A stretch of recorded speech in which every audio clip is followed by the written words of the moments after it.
안녕하세요, 구독자 여러분. 지난 방송에서 예고해드린 것처럼 이번 시간에는 전 세계 중앙은행 금 매입 현상에 대한 심층 분석이라는 제목으로 강의를 하려고 합니다. 칭다오쌤의 오후 5시 지금부터 시작합니다.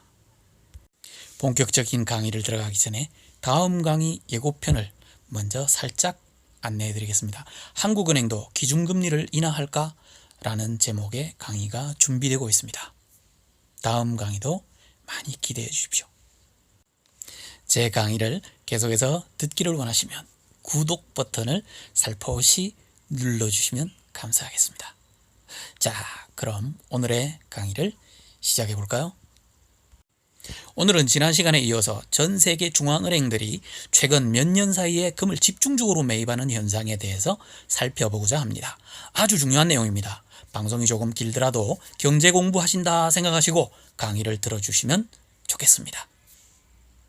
세계금협회인 WGC의 통계에 의하면 작년부터 올해 1분기까지 각국의 중앙은행들이 금을 매입하는 비중이 급증했다는 것을 확인할 수 있습니다. 구체적인 내용은 지난 강의 영상을 참고해 주시기 바랍니다. 과연 왜 이런 현상이 일어나고 있는 걸까요? 첫째, 양털 깎기. 달러가 전 세계의 기축통화가 된 이래로 미국의 표적이 된 국가의 통화 가치는 폭락해 왔습니다. 최근 몇 년 사이에 이란, 베네수엘라가 그랬고 작년에는 아르헨티나와 터키가 당했습니다. 국제 환투기 세력들의 먹잇감으로 전락한 것이죠. 이들 나라들의 돈 가치가 50% 이상 폭락했습니다. 환투기의 원리는 간단합니다. 위기 징후가 보이는 나라의 통화에 공매도를 걸어놓는 것입니다. 폭락의 낙폭만큼 세력들이 수익을 얻게 되는 구조죠. 그래서 얼마 전에 중국 위안화 하락세의 환투기 세력들, 특히 조지 소로스 아시죠? 아주 유명한 양반입니다. 위안화 공매도를 하려는 낌새가 포착되자 중국이 아주 강력한 경고를 했죠. 하면 죽는다 라고요. 러시아가 최근 몇 년 사이에 달러 보유고와 금 보유고를 필사적으로 확대해 온 것도 바로 이 이유 때문입니다. 루블화의 급락에 대비한 것이죠. 중국도 마찬가지입니다.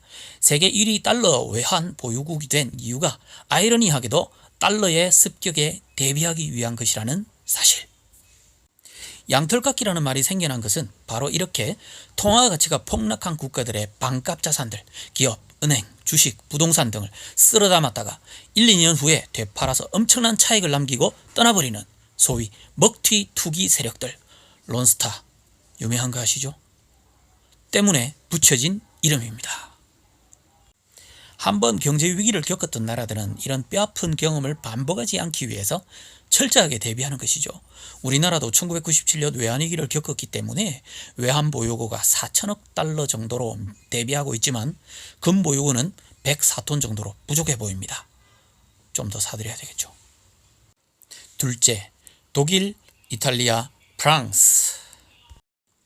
이 그래프는요, WGC가 발표한 전 세계 금 보유고 순위 1위에서 10위까지 순위 그래프입니다. 1위는 미국, 2위 독일, 3위 이탈리아, 4위 프랑스, 5위 러시아, 6위 중국, 7위 스위스, 8위 일본, 9위 네덜란드, 10위 인도 순입니다.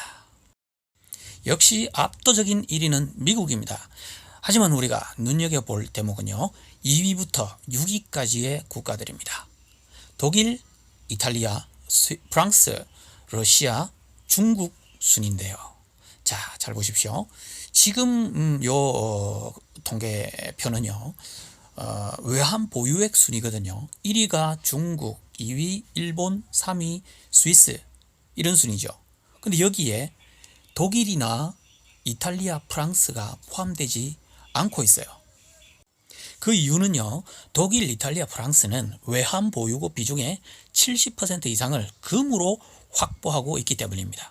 곧 안전자산인 달러 대 금의 비중이 3대 7이라는 뜻입니다. 스위스, 네덜란드, 포르투갈, 영국, 스페인, 오스트리아, 벨기에 순으로 유럽의 대다수 국가들이 이미 많은 금을 보유하고 있는 현실. 이것도 우리는 눈여겨보아야 할 것입니다. 자, 그런데요, 독일, 이탈리아, 프랑스, 러시아, 중국의 금 보유량을 모두 더하면 12,523톤입니다. 이것은 미국의 금 보유량보다도 많죠. 현재 독일, 이탈리아, 프랑스의 정상들이 이 반 트럼프 정서가 강한데요. 그리고 또 이탈리아가 얼마 전에는 중국의 1대1로에 합류하게 되었죠. 이게 굉장히 중요한 대목이기도 합니다. 셋째, 중러인 신금 연대. 최근에 금 보유량을 늘리는데 적극적인 러시아, 중국, 인도는 공동연대 틀을 구축하고 있습니다.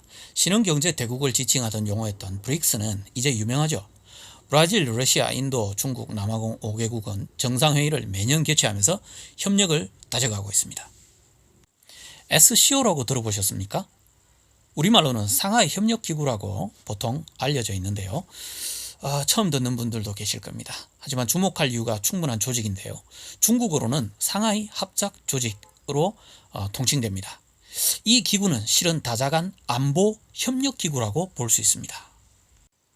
우리가 잘 아는 북대서양 조약기구, 나토와 비슷한 성격이라고 보면 된다는 거죠. 점점 더 군사 안보 협력체로 발전하고 있는 그런 모습입니다.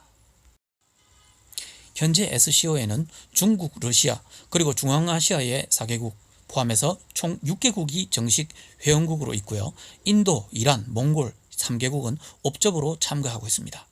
인도는 미국, 일본 주도의 인도 태평양 전략에도 동참하고 있는데 소위 양다리를 걸치고 있는 중인 거죠. 여러분, 원래 인도 태평양 전략이라는 이 명칭은 얼마 전까지만 하더라도 아시아 태평양 전략이었다는 것 알고 계시죠? 바로 인도가 중국, 러시아 쪽으로 쏠려 나가는 그런 현상을 보고서 미국과 일본이 인도를 제대로 그만두면 안 되겠다. 인도를 끌어당기기 위해서, 그리고 인도를 끌어다니면서 중국과 러시아를 견제하기 위해서 인도 태평양 전략이라는 새로운 구상을 하게 된 것입니다. AIIB도 중요합니다. 일단 설명부터 볼까요? AIIB, 아시아 인프라 투자은행은 미국과 일본이 주도하는 세계은행과 아시아개발은행 등에 대항하기 위해서 중국이 주도로 설립한 은행입니다. 아시아 태평양 지역 개발도상국의 인프라 구축을 목표로 한다는 것이죠. AIIB는 2016년 1월 한국을 포함하여 중국, 러시아, 인도, 독일, 영국 등 57개 회원국으로 공식 출범하였고 2017년 5월에는 칠레, 그리스, 루마니아, 볼리비아, 키프로스, 바레인, 사모아 등 7개국 회원 가입을 승인함으로써 회원국은 77개국으로 늘어났습니다. 몇 년 전에 이 은행이 탄생할 때 전 세계 국가들의 줄서기가 시작되었다고 아주 떠들썩했습니다. 영국이 결정적으로 이 프로젝트에 참여하기로 하면서 독일, 프랑스, 한국 등도 참여하게 되었죠. 그 당시에 돈의 권력 이동이 시작되었다는 분석이 엄청나게 쏟아져 나왔고요. 아마도 미국은 중국을 누를 계획을 이때부터 적극적으로 세웠을 가능성이 높습니다. 화폐 전쟁은 이미 시작되었습니다. 전 세계 중앙은행들의 금매입 현상이 바로 그 신호탄이라고 볼 수 있습니다. 달러 대 반달러 세력 구도로 이 싸움이 전개되면 미국이 점점 불리해질 수도 있습니다. 지금 무역전쟁도 미국이 중국에 고관세를 매긴 후 멕시코까지 관세 폭탄을 터뜨리자 유럽, 영국, 일본마저 긴장하는 분위기입니다. 만약 트럼프 행정부가 미국 우선주의를 더 강하게 몰아갈수록 탈달러화의 속도는 더욱 가속화될 가능성이 높을 것입니다.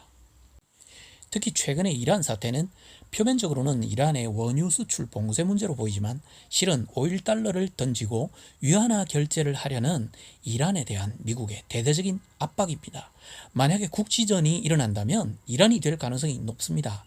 중국과 러시아의 지원을 받는 이란이 미국과의 대리전에 나설 확률이 없지 않은 것이죠. 현재 미국과 동맹관계에 있는 일본, 영국, 한국은 속으로 계산기를 열심히 두드리고 있을 것입니다.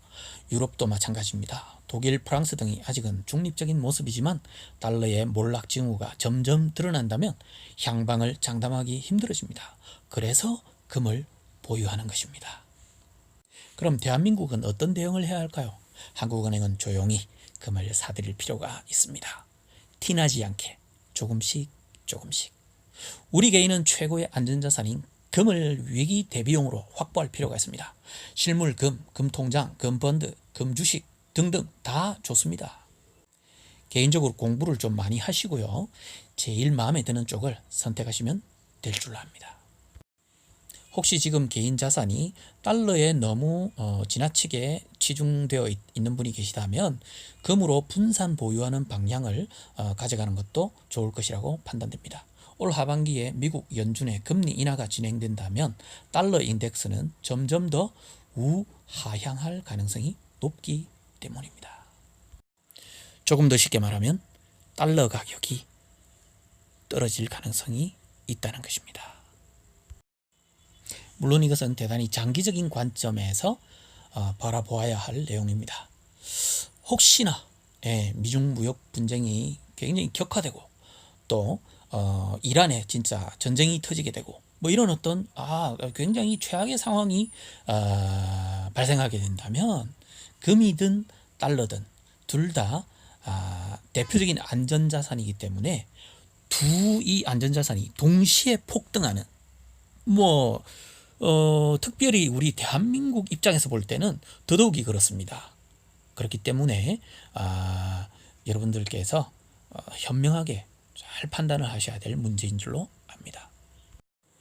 이상의 강의 내용은 최근에 나온 통계와 자료들을 토대로 제 나름의 추론과 분석을 한 것이지만 어디까지나 제 개인적인 견해입니다.